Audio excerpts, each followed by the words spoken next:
particularly at Christmas, because Christmas is a time when most of us assume that we're going to get back in touch, be with our family, be with our friends, have a social connection. And if you don't have that social connection, Christmas can be an even harder and more lonely time. A lot of older people in our communities live far away from their families as the families have grown up and moved away.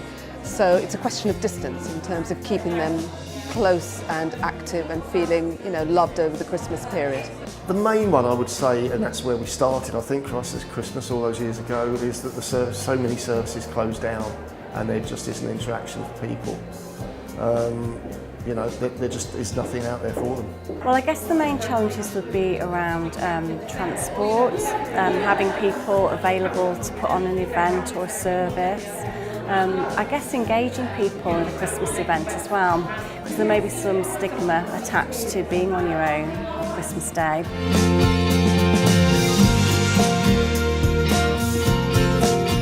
The challenges for us is that we do use volunteers as befrienders, and they do pretty continuous, regular support for people.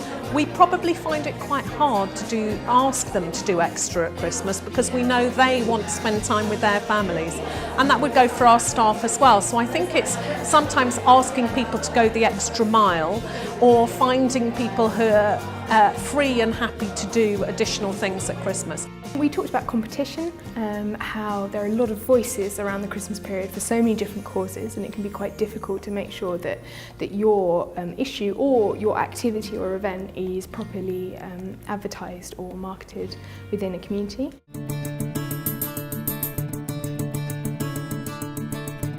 You are organising an event at Christmas. You are going to harness the goodwill that generally exists at Christmas time.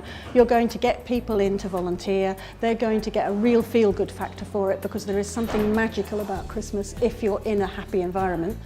The opportunities are around partnerships, so we have got limited resources, all of us have. It's about thinking about how we can join things up and work together. There's a massive volunteer group out there to be tapped into. There's also a large number of partners that are very keen to help and very interested in helping. And these people need that help, and it's there, just go and find it. I think there's a real opportunity at Christmas, because I think it does bring some people who perhaps otherwise wouldn't seek out help out. They do look for help, they do reach out, and perhaps that we are able to reach a new group of people. But we need to capitalise on the opportunity. It's not good enough to just make sure those people see somebody once a year. We need to make sure that it's a route through into wider support. And just recognising the size of the problem, as well as recognising the legacy that Christmas Day leaves in terms of relationships formed that are beneficial for the rest of the year.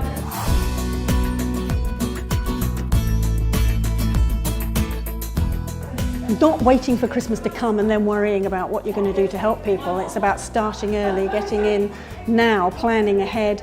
As I say, we will go back to our communities and talk to them now about what they've got coming up, if they've even thought about it.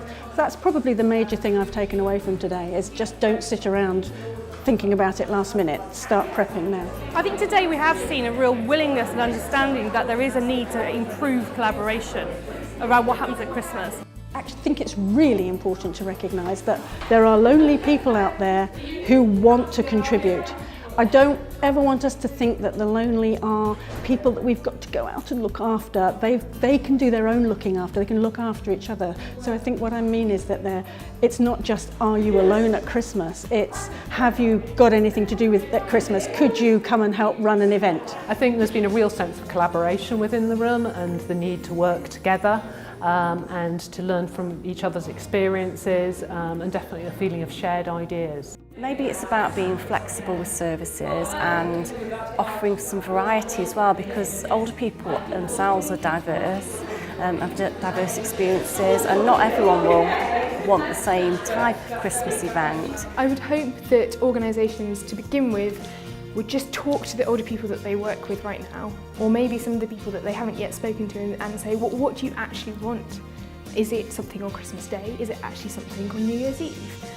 Would you like us to help you Skype or phone old friends, or would you like an opportunity to make new friends? And just really make sure that whatever is being organised and whatever is being funded is what older people in the community want and need.